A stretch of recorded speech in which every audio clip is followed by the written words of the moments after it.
Live from the messy room, this is Pop-O-Holics, the show about hot takes hotter than hot tasty pancakes. I'm your host, Christian Katie, as per usual, and I'm joined by my two best friends, Chris Conkling and Brian Dupree. How's it going, guys? and they really are my best friends. They are. I just let the world know via social media, so clearly it's true. Official. It's Instagram official. I love these friends. They're the best. And we love you, even though you ask us to make a million graphics every week and learn how to animate on the fly. I'm not venting about anything. I only asked one of you to do that. I'm just going to do the rest of the pod like this. Is that okay? I think it's my true self. It's my true self. You have to be you, so I'm okay with it. That's very sweet of you. Actually, my real voice is like this, completely down here. So what is this you stumbled upon? Well, other than Christian here, a badass, talking about all things pop culture, we bring you the latest news on YouTube and via audio feed. For audio listeners exclusively, we talk about what we've been consuming this week. We got some real heavy hitters. We're talking about Val, What If from Marvel, 9 Days, Annette, and Together. Plus, Christian is going to be talking about his thoughts on a Backbone controller in the state of mobile gaming for just a brief amount of time, because we got a lot of stuff to get into. So let's delay no further. Backbone controller, that's another name for chiropractor. Brian's Wacky News Corner. Welcome back, loyal listeners and viewers. I apologize for my terrible jokes as usual. I know you've come to expect it, and hopefully have some love in your heart for my terrible jokes. Starting off on a bit of a down note, this week, we had some unfortunate news that Trevor Moore, the founder of the sketch comedy show Whitest Kids You Know, has died at 41 years old. So it's not super clear what has happened here. For those of you who don't know, aside from Whitest Kids You Know, he also had a comedy album called Drunk Texts to Myself, as well as worked on 2 films called Miss March and The Civil War on Drugs. According to his wife, he was killed in an accident this past Saturday in the area around where he lives. I'm not sure if it was at his home or not. I was never a giant fan of the Whitest Kids You Know, although in college, things like the Lincoln sketch and some of the really popular videos that were going around on YouTube were just ubiquitously known and available. So I was familiar with this troupe. But yeah, 41. I mean, it's always too soon with people you love, of course, but very young, and I'm sure more information will come out about this. But yeah, do you guys want to speak on Trevor Moore's passing? Like you said, it's just very sad news. Christian and I, and I'm sorry that I'm speaking for you, Christian, but Christian and I were big fans of the Whitest Kids You Know when we were in college. When I found this out, I actually went and watched a couple of episodes just to appreciate him, I guess. Reminisce. But yeah, it's just too young. It's very sad. Yeah, I haven't been following his career lately, so I can't claim to be like the biggest fan of Trevor Moore, but definitely the Whitest Kids You Know on IFC, it was kind of this like more adult, like definitely absurdist before a lot of absurdist stuff got like super popular, but huge influence on my sense of humor. Like I wouldn't be as funny as I am today. I'm just so hilarious. I owe a part of my sense of humor to Trevor Moore in that comedy group, because yes, during college it was like and even in high school, I watched that stuff in high school. That's when I first started watching it. So it was an introduction to more adult and absurdist humor, which is kind of my like shtick. It's very, very sad, and it makes me feel bad for not following his career and maybe being like more supportive. But it's as like as a consumer of content, because I know that he worked on some other stuff. So just incredibly sad. So hopefully I'll be checking out some of the stuff he's worked on over the course of his career. And obviously it's probably not under the best circumstance. It rarely is when it's just kind of like generic, when he's so young and the family's just coming out to accident. But, they deserve their privacy, and I'm sure we'll find out more information on that later. But yeah, incredibly sad. Yeah, so rest in peace, Trevor Moore, founder of Whitest Kids You Know, just passed at age 41. So moving into some news about this week. We spoke about The Green Knight in the past couple of weeks. It came out in theaters, and I also talked about it. And I resaw this movie, and I just want to say very quickly, Christian, you asked me if this was going to be like a movie that would become like a cult classic, trippy movie. The first time I saw this movie, I went to the bathroom very quickly, and I realized the scene that I missed. Our main character literally eats a bit of a poison mushroom and starts kind of hallucinating. So I was like, okay, I probably got that wrong.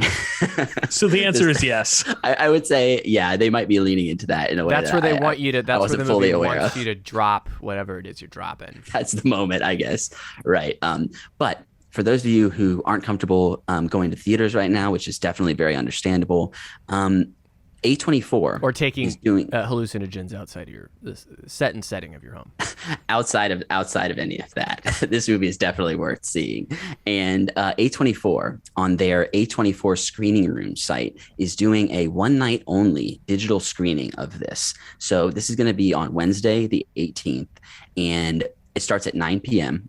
and it's $20. So my understanding of it is that from 9 p.m. to 1 a.m. that night, as long as you start the movie within that time frame, you have, I think it's 3 or 4 hours to watch the movie and the special credits from there. But after that, you're not going to be able to watch it anymore until presumably it comes to standard VOD rental at some point in the future. But this is kind of a first of its kind, and I'm kind of excited. I think this is a perfect movie for this type of thing that can make a decent chunk of its budget back on this one night event, keep the exclusivity of theaters, and as far as pirating goes, I think that's kind of screwed already. I'm sure there are already pirated copies of every movie once they're in theaters, unfortunately. But I'm interested in, I actually hope this works out for them, because I think this is a nice balance between the super accessibility of VOD and the theatrical, and allowing some of these indie movies to make up, if they can make a couple million here, I think that's going to be a huge success for a movie at this price point of 15 million. Yeah, so are you guys interested in watching this way? It's such a great idea, Brian. It's such a good idea until it doesn't work. Okay, I really do think the concept is perfect in the way that this should be done, for various reasons. The issue is that the amount of I'm not sure if A24 has actually done this before, and so they have experience. They're one of the biggest indie publishers and producers of indie art house movies now. They produce a lot of mid-budget. They're the only game in town beside Blumhouse for good mid-budget shit.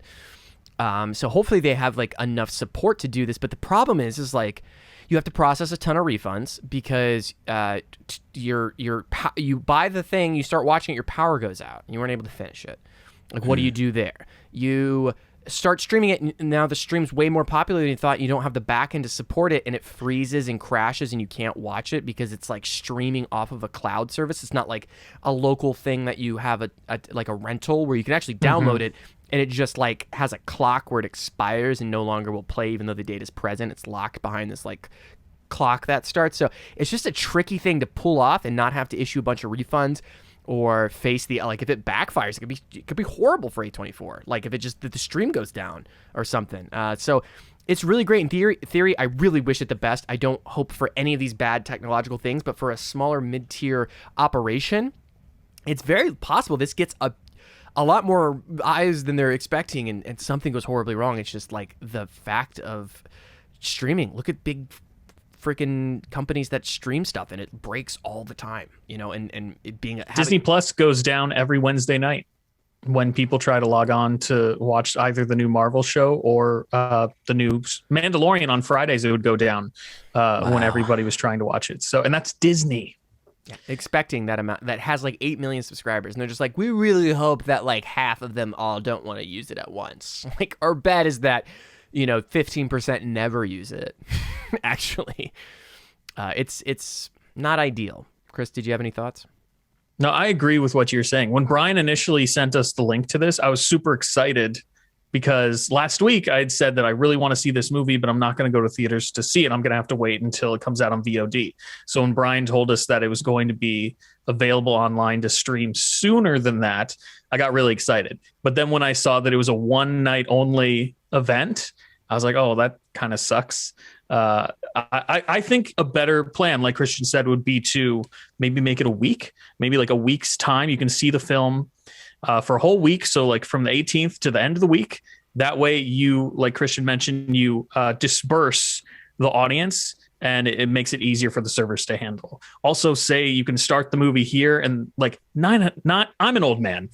9 p.m. at night is late for me. I'm like winding down, so, and I want to be engaged when I'm watching this movie. So like an ideal time for me to watch this movie would be like in the morning or maybe like in the afternoon. But yeah, especially so there are a lot of things. Movie that it is a long, slow movie. So like the later, probably the worst experience. So if you start this late, now do you know if like, I would never do this with my current lifestyle, but if I started it at like 12:30, does it let me watch the whole movie, or is it like you have to start it before? No, I believe so. Yeah, okay. I think as long as you start it before, you get the full length of time for the rental. Yeah, I mean, watching this movie at 12:30 at night sounds like the worst idea. I definitely. Yeah, I agree. Because like you said, I mean, it's very visually stunning, but it is slow moving, and definitely, there's a lot of walking that happens, a lot of introspection and walking. But yeah, Wednesday night does seem like a bit of a strange time to do this. And your points about the server issues are definitely valid. So we'll see. Hopefully they've got the infrastructure for it on the back end. Are you going to catch this, Brian? Are you going to do a rewatch this way? I'm thinking of, because I want to see it, but I don't think I can go to theaters. I'm going to watch this with my friend Farhan and his girlfriend. So awesome. Yeah, I'm going to be tuning in. For those who want to know, you can like download the app or whatever before and make sure you have a login or whatever. So like get it set up. If you're planning on doing this, like make sure you get like set up with it sooner. Yeah, I think you need to get an A24 account, which is free, and buy the $20 ticket. If you go to the link in our show notes, it links to where you need to go as well. Yeah, let them know what the demand is going to be if you're interested, because they could use the heads up. Yeah, buy some extra server space or something. So yeah, that's the Green Knight that's going to be showing one night only this Wednesday through the A24 screening room. Definitely recommend that. Last piece of news proper. Here we are again with Brian's Wacky Delays Corner, and Venom, Let There Be Carnage has pushed back yet again to October 15th. Let there be carnage. Let there be delays. Venom, Let There Never Be a Released movie. I'm looking forward to this one, probably the most out of the three of us, I would say. But no, you're wrong. I am very excited for this movie. Yeah, okay. Yeah, I enjoyed the first. I was pretty warm on the first. To be honest, I'm more excited about this sequel than I was about the first one. So we got Andy Serkis coming to direct, Tom Hardy returning as the titular Venom / Eddie Brock, obviously. But yeah, I think this is going to be Clifford the Big Red Dog was the first movie that pushed back prior to this, which is obviously not a huge one for us. But this is probably the beginning of movies starting to get pushed back again with the current state of the Suicide Squad, which check out our bonus episode where we talked about that. We were all hot on this movie. Very solid output from DC and not doing very well at all at the box office. Looking like it's going to be difficult to make money on this movie for a variety of reasons. But the Delta variant right now is very serious and the pandemic is surging. So it's going to be hard for big budget movies to make back their money right now in theatrical and even theatrical and digital combined. But yeah. Okay. So you guys are disappointed about the Venom pushback. Yeah, I mean, I'm disappointed for multiple reasons. Not all of them pertaining to Venom, Let There Be Carnage specifically, but more so what this means for certain movies in general over the next couple months. Like you said, Brian, Clifford the Big Red Dog was the first to like pull out from Paramount. And now we have this one it's only really being moved 2 weeks, I believe. So it's not a huge jump. But then that makes me wonder, like, what other movies are going to pull away from their initial release date. No Time to Die. They've been very adamant that they are not going to release this movie anywhere but in the theater. So unless they're able, or they foresee themselves being able to make like I don't know. I heard, I was watching the John Campea show the other day, and Robert Meyer Burnett was talking about how No Time to Die needs to make at least $900 million to make back what they put into marketing and their loans for the film and everything. And that to me seems like an impossibility at this point in time. So I feel like they're going to hang on to that movie as long as they possibly can until they feel like theater going is in a state where that's achievable, which God knows when that's going to be. Or a giant, and of course, tech company that's new to the right. If Amazon's like, you know what, fine, you win, we'll pay you the $900 million. Let us stream No Time to Die. That would be crazy. I have some theories that I'm not going to say. I believe Amazon and Netflix have already been in a bidding war, tried to be in a bidding war earlier last year for that particular movie. They weren't offering $900 million, but they were offering a substantial amount of money. I think, was it $600 million, I think? I mean, they bought the Tomorrow War for $200 million. Yeah. Wow. So it's not impossible. Is it likely? That's a lot of money. But we'll see what happens with that. But even more so, the fact that Sony has pushed this movie back, it makes me concerned about No Way Home. And then because of No Way Home's interconnectivity with Doctor Strange. Don't be concerned. You'll be able to watch it. Disney will get it to you. Don't worry. Disney will not. No, the Spider-Man movies will not appear. I would bet money that there's no way that a Sony movie is going to appear on Disney. Shall we make it interesting?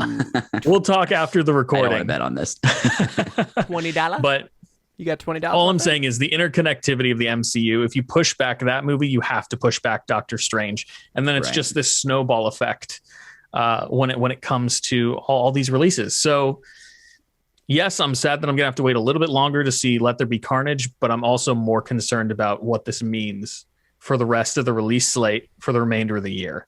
So, fingers crossed, things get a little bit better.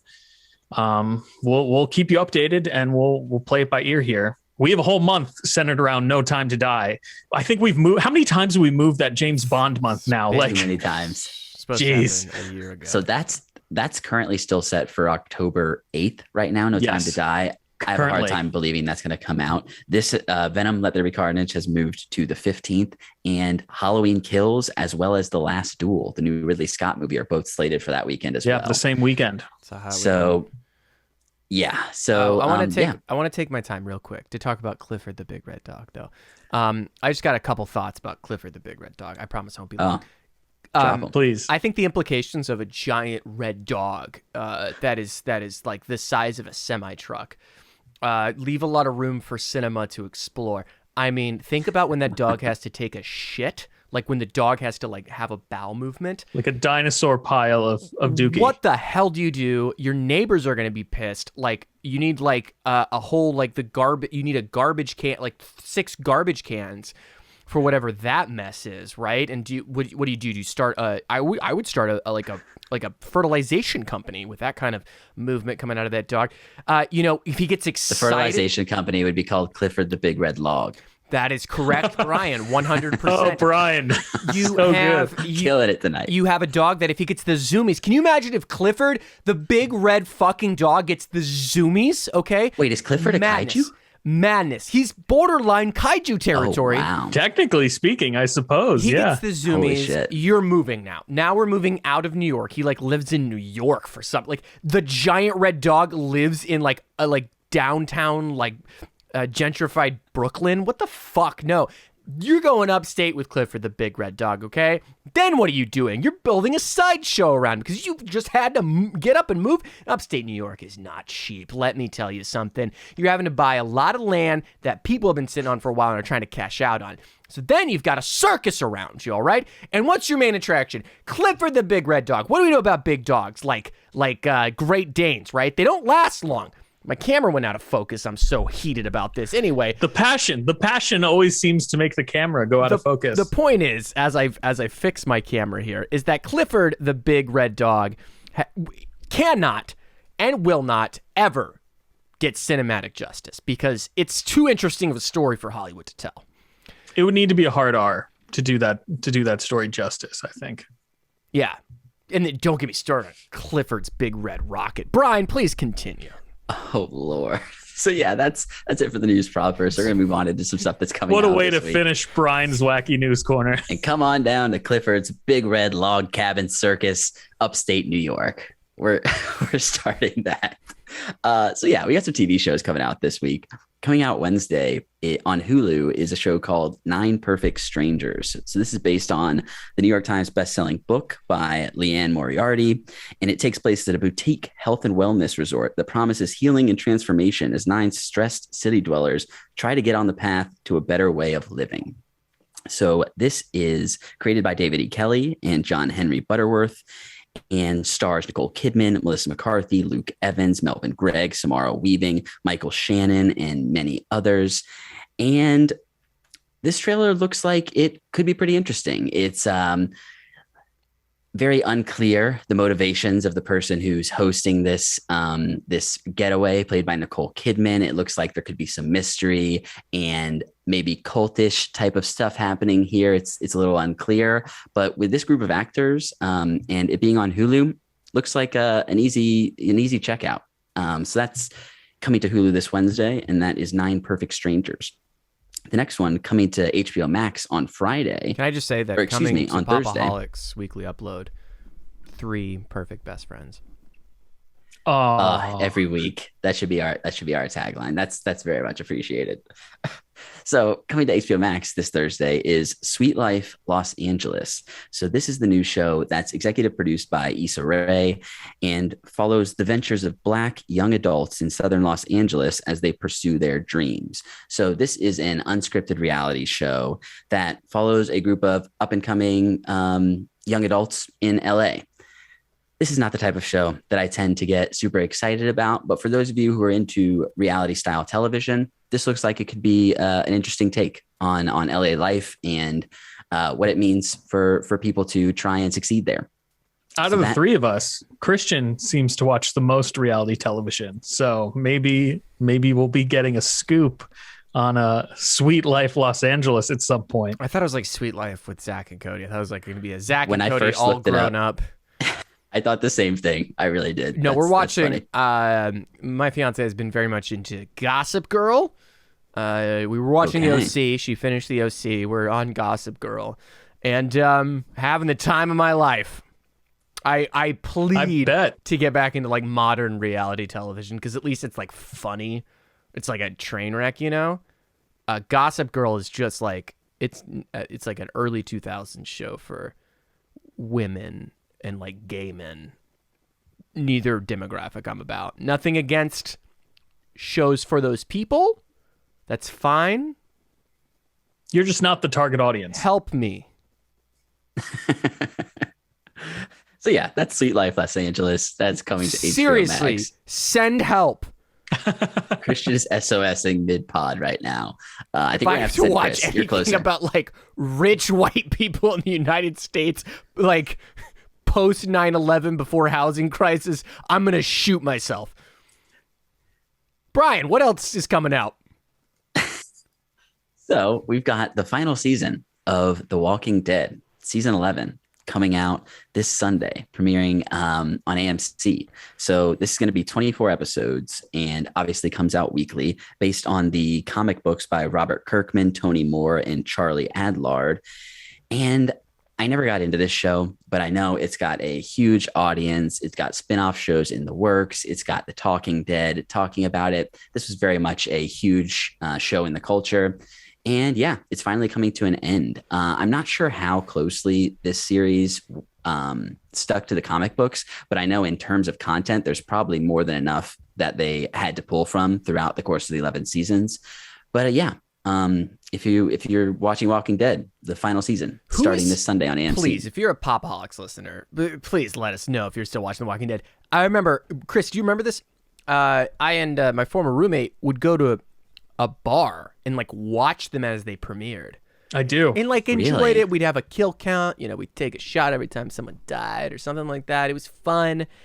And then like season 4, everybody's like, I got the flu. And it's like the gang deals with having the flu for 16 episodes. And I was like, oh, this show's really boring.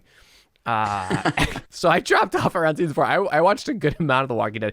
We know my track record with the shows. I'm like a 2 season and out kind of boy.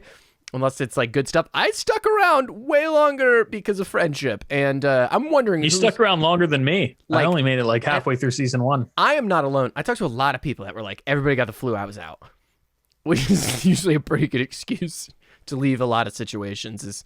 Is that everybody has the flu? We need to get out of here. Exactly. So please let us know if you're still watching the show. They've got to have some sort of audience because they made so many seasons. So please let us know. I want to know if it like got good around season 77, episode 605. Is it worth sticking around? I don't know. So for those of you who apparently the weary stragglers who are still holding on to The Walking Dead. The Walking Dead, watching The Walking Dead. I'm tempted to watch this. Come back in. Just watch the last season and be like, you know what? It was really easy to fill in the gaps of 16 seasons. They're just getting over the flu, luckily. And They just got over the flu.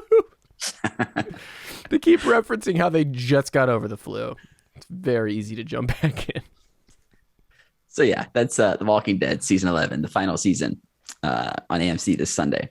Moving on to some movies that are coming out this week. Only in theaters, we've got The Protege. So the description of this movie is: rescued as a child by the legendary assassin Moody, Anna is the world's most skilled contract killer. However, when Moody is brutally killed, she vows revenge for the man who taught her everything she knows. Very by the books, action thriller, revenge story. This is directed by Martin Campbell and written by Richard Wenk and stars Michael Keaton, Maggie Q, Samuel L. Jackson, Patrick Malahide, and many others. I've seen the trailer for this a bunch of times, and there are a couple of lines that are supposed to be serious that are just so dumb that I laugh out loud. But I feel like this movie, there's been a lot of movies like this that have been coming out lately. Michael Keaton, he's got charisma to spare and hasn't been around that much, so it's always fun to see him in anything. Maggie Q looks like she's going to be well done in this movie as well. So yeah, that's The Protege. Maybe kind of a typical action thriller, but that'll be in theaters this Friday. Okay, something that's a little more up my alley. We've got The Night House, which is also going to be in theaters this Friday. This is directed by David Bruckner and based on a screenplay by Ben Collins and Luke Piotrowski. It stars Rebecca Hall, Sarah Goldberg, and others. And the plot of this, is reeling from the unexpected death of her husband. Beth, played by Rebecca Hall, is left alone in the lakeside home he built for her. She tries as best she can to keep together, but then the dreams come. So this very much looks like kind of like a Blumhouse haunted house story. Again, could be relatively generic, but it has a nice little 1-minute trailer that kind of had me intrigued. And Rebecca Hall has been good in the stuff that I've seen her in. So yeah, that's The Night House. That'll be out in theaters this Friday. And look forward to the sequel, the Day Shed, the Day Spa, and the frightening conclusion, The Afternoon Delight. You were at that day spa for a week. Deep cuts. So moving on. Something that's in theaters and premiering on HBO Max is Reminiscence. So Reminiscence, I remember that one. How could we saw this trailer in theaters? We did. I honestly don't remember. You'll remember. So this movie stars Hugh Jackman, Rebecca Ferguson, and others. It's written and directed by Lisa Joy in her feature directorial debut. You ringing bells here, Christian? Ding. There it is. I was like, Hugh Jackman, that man's the Wolverine. I know that guy. So the plot of Reminiscence is a scientist discovers a way to relive your past and uses the technology to search for his long-lost love. Meanwhile, a private investigator uncovers a conspiracy while helping his clients recover their lost memories. This is another one that I've seen trailers for forever and conceptually looks like it could be really interesting. So Hugh Jackman in the lead. Come on, what else do you need? It's going to be on HBO Max. They are killing it these days with day and date releases, and this is another one that I'm definitely planning on checking out. So that'll be in theaters and HBO Max this Friday. They're killing it with people's contracts. They are also doing that. Chris, did you want to say something? Oh, I'm excited to watch this movie, especially considering that it's on HBO Max, but I feel terrible about watching it on HBO Max and not going to a theater to see it. So, yeah, that's all I have to say about it. No, I mean, it's totally understandable. I'm happy that, we're going to be able to from home. So that's Reminiscence. Coming out to Prime Video this Friday. So this is a movie that had a limited theatrical release that I'm actually going to be talking about. I was able to see it in theaters only at CMX. It was very select theaters in my area, very limited release. But Annette is coming to Prime Video this Friday. So this is the first English language film by Leo Carax. And the screenplay was written by Ron and Russell Mall of the band Sparks, so who co-wrote it with Carax himself. And the original story, music, and songs are all by the Sparks brothers. So the plot follows a stand-up comedian and his opera singer wife, played by Adam Driver and Marianne Cotillard, and how their lives are changed when they have their first child. Simon Helberg and Devin McDowell also star. Simon Helberg, I'll talk about it. Surprisingly great in this movie. I wasn't sure what to expect from him. But it is this right now. Annette is a movie that I feel like you're either going to be in for it or you aren't. It is, maybe I am kind of getting into all right, I'm just going to leave it there. Annette is a musical by Leo Carax that stars Adam Driver and Marianne Cotillard, and it'll be on Prime this weekend. It is a very strange and large movie in many ways, but yeah. Subscribe to the podcast, the audio podcast, to get Brian's full opinion. This is it. Excellent plug, Chris. And man, Christian's rocking the shades as well. But that's it for things that are coming out this week, guys. I know that was a bunch. Brian, sorry, I'm just hanging 10 down in Santa Monica. My gosh. Brian, thanks for bringing us the wacky news. We really appreciate that. That's going to do it for the YouTube portion. Why don't we head on into what we've been consuming with our quick hits for audio listeners only. But before we get there, gentlemen, where can people find more of your work on the internet? Viewers and listeners, you can find me on Twitter at Chris Conkling, talking about all things nerdy, comic books, television, movies, video games, collectibles. If it is nerdy, I am talking about it. And you can find me at True Pop-O-Holic. We need to get Brian some sunglasses. Ooh, yeah, we do. Yeah, we do. Rock it like the cool kids. This is for YouTube listeners exclusively. So head on over to the YouTube page, see what's going on right now, because it's pretty tight. Christian's got the Thug Life shades. Is that what those are? And you can find me at Midnight Satire, laying down some sweet sad boy indie classics. We got some new music on the way, so check your Spotify and Apple Music, especially around September 10th for some new music that's about to drop. Less than a month. I think it'll make you cry. In a good way. In a great way. And as always, you can email us at popaholicscast@gmail.com. Go ahead and smash that fucking subscribe button to get the latest video content from us. If you're listening on the audio feed, go ahead and, and subscribe there. I believe Chris is about to tell Dr. Jones what time it is and what kind of information he needs to find the Ark of the Covenant.